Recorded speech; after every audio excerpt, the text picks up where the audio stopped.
Hello friends, my name is TheRealEmile. Now if you was looking at a supercar in the early 90s, you had a couple of choices. You could go with something mad like the Lamborghini Diablo, you could go with something with image like a Ferrari 348, or you could go for something which was just bound to throw you into a tree like a Porsche 911 Turbo. Honda's NSX came in then at a relatively bad time. There was 3 established supercar makers and they weren't gonna budge. Honda, however, released a product which was very, very good indeed. The NSX, when it first came out, was one of the only supercars that could actually be used as an everyday car, and it really was a super car. With a 3-litre V6, which was naturally aspirated and 276 horsepower, it wasn't the fastest horse in the stable. However, it excelled at handling. Ayrton Senna himself tested this one out multiple times around Suzuka, and actually even ended up owning 3 of them. They were also extremely successful race cars in the Super GT and the JGTC Cups. The Honda NSX-R is the model we have here today, and it has 276 horsepower and 2,712 pounds of weight, which is actually very, very light. And that's actually what this car feels like to drive. It feels extremely light.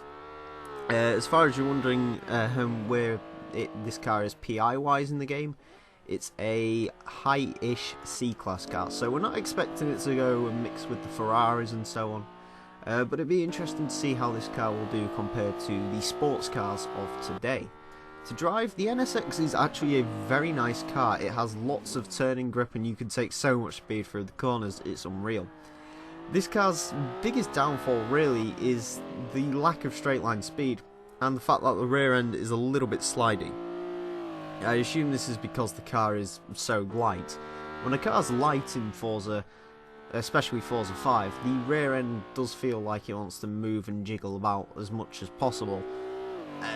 But all in all, the NSX is a very nice car to drive. Overall, I would recommend the 2005 model over the 1992 model, just because that one feels like it has a lot more rear end grip. However, the 92 model is a very good drive as well. And it's actually, yeah, I enjoyed driving this car around here.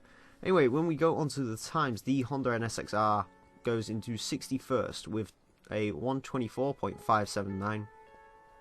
Marginally beating out a Holden HSV, it beats a BMW 1M, an Auto Union Type D, Subaru Impreza from 2005, Toyota Supra, BMW M1, which was sort of the other livable life supercar, if that makes any sense. It also beats an Evo 6 and a Skyline R33 and R34, so the NSX did very, very well around here. Anyway, please vote down in the straw polls below as to what you would like to see in the final singular episode of the Forza Top Gear laps, at least here in Forza 5. And yeah, other than that, thank you very much for watching. My name's been TheRealEmile. Until next time, farewell.